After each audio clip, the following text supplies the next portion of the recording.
Selamat datang di Lembah Waktu, tempat sejarah, misteri, sains, dan catatan tersembunyi masa lalu kita bertemu. Kalau kamu suka peradaban yang hilang, peta-peta aneh, dan rahasia yang disimpan peta, kamu ada di tempat yang tepat. Sejak awal peradaban, manusia menempatkan lokasi di kertas, batu, dan ingatan. Peta menjadi jendela bagaimana orang melihat dunia. Peta memberitahu kita daratan mana yang dikenal, laut mana yang ditakuti, dan mitos apa yang membimbing seluruh bangsa. Tapi beberapa peta menolak penjelasan yang rapi. Garis pantai sebelum ditemukan, bintang-bintang yang tidak cocok dengan zamannya, pulau-pulau yang lenyap. Apakah para kartografer ini menyembunyikan pengetahuan, melestarikan ingatan, atau menyandikan sesuatu yang sama sekali berbeda?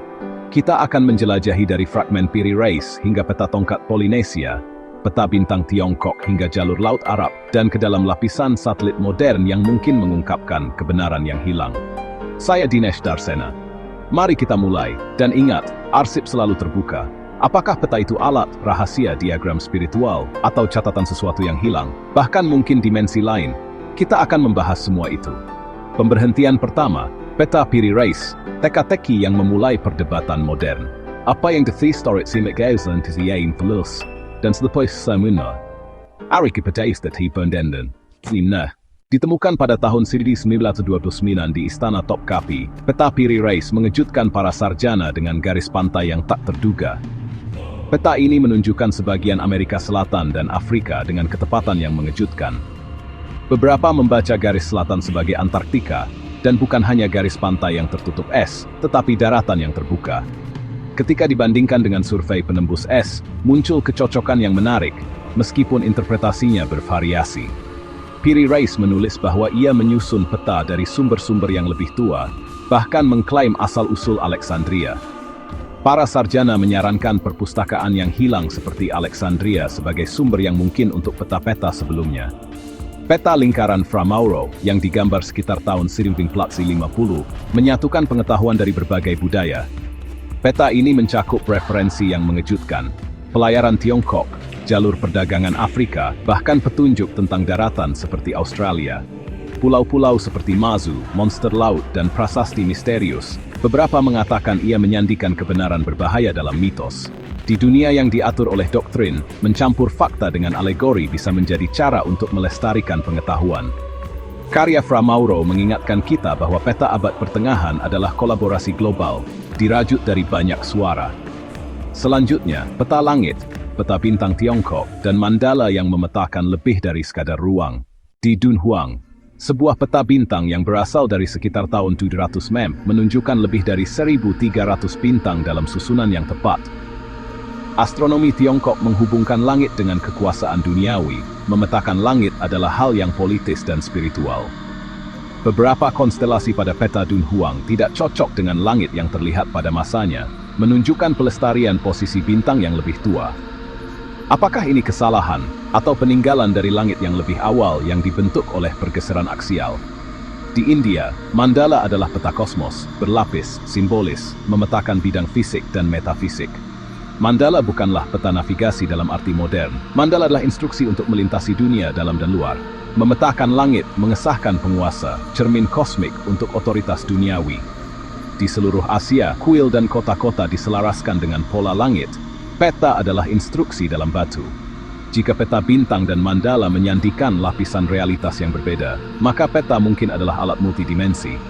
Di seberang lautan, orang lain memetakan gerakan itu sendiri. Selanjutnya, peta tongkat Polinesia. Navigator Polinesia menggunakan peta tongkat, jaring-jaring tulang rusuk yang dipetakan dengan kerang dan tongkat melengkung untuk mengajarkan gelombang laut. Ini adalah peta pengajaran, dihafal sebelum pelayaran. Laut itu sendiri menjadi peta selama perjalanan. Pelayar membaca pola gelombang, burung dan bintang, tidak perlu kompas. Uji coba modern mengkonfirmasi akurasi yang menakjubkan. Ketika diputar ulang dengan GPS, rute tradisional selaras dengan presisi yang luar biasa. Tabula Rogeriana, Lis Lusmi 4. Al-Idrisi menggabungkan pengetahuan dari Viking, pedagang Arab, dan peziarah India. Deskripsinya tentang Afrika, Asia, dan jalur perdagangan jauh melampaui zamannya. Peta-peta termasuk Pulau Hantu, Brasil, Thule, Lemuria, tempat-tempat yang muncul, lenyap, atau tidak pernah ada. Beberapa mungkin merupakan ingatan akan daratan yang tenggelam, yang lain kesalahan navigasi, dan beberapa mungkin peringatan simbolis. Peta berfungsi sebagai gudang ingatan budaya. Mitos, bencana, dan garis pantai yang hilang dapat bertahan sebagai gema kartografi. Baik literal maupun simbolis, pulau-pulau hantu ini membentuk eksplorasi dan imajinasi selama berabad-abad. Beberapa menafsirkan keingintahuan ini sebagai sejarah manusia, yang lain melihat penjelasan yang lebih kontroversial. Kita akan memeriksa baik yang sensasional maupun yang ilmiah. Apa itu bukti? Aisin Presi. Dari Atlantis hingga Mu dan Lemuria, peta telah menjaga kemungkinan peradaban yang lenyap tetap hidup. Pembuat peta Renaissance kadang-kadang menempatkan daratan ini secara alegoris, baik pelajaran literal maupun moral. Suara-suara kontroversial mengemukakan masukan ekstraterestrial, presisi di luar teknologi kontemporer. Klaim-klaim ini tetap spekulatif. Para sarjana arus utama mencari penjelasan manusia terlebih dahulu. Di berbagai budaya kita menemukan dewa langit, guru dari langit, dan mitos peta surgawi. Narasi semacam itu dapat dibaca sebagai simbolis, mnemonik, atau jika seseorang menerima hipotesis luar biasa, bukti kontak dari luar. Peta bersifat politis. Pihak berwenang telah menyembunyikan atau menekan pengetahuan geografis untuk mengendalikan perdagangan dan kepercayaan. Peta yang digambar ulang telah digunakan untuk menegaskan kekaisaran, menghapus bangsa, dan membentuk apa yang diingat. Garis lagu, kosmogram, dan mandala memetakan lebih dari sekadar geografi, mereka memetakan jalur leluhur dan spiritual. Mungkinkah beberapa peta menjadi portal ke keadaan yang berubah atau lapisan realitas paralel? Ini adalah ide yang provokatif tetapi menarik. Klaim luar biasa membutuhkan bukti luar biasa. Namun, celah dan anomali mengundang studi yang cermat. Sekarang, alat-alat zaman kita, satelit, AI, dan lapisan digital, mungkin membawa kejelasan baru. Hari ini kita melapisi peta kuno dengan data satelit dan radar. Korelasi yang mengejutkan kadang-kadang muncul. AI dapat mengembalikan tinta yang pudar, mengungkapkan gambar di bawahnya, dan memulihkan catatan yang terhapus, membawa hantu kembali terlihat. Penilaian ulang Piri Reis terhadap pemindaian modern menunjukkan keselarasan yang menuntut penjelasan yang cermat.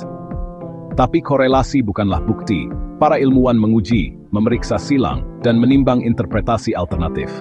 Bayangkan sebuah bola dunia digital tunggal, geografi modern ditambah kartografi mitos, spiritual, dan yang ditekan berlapis-lapis. Ketika kita menyertakan peta adat dan lisan, jalur baru dan jaringan sumber daya menjadi terlihat dari langit.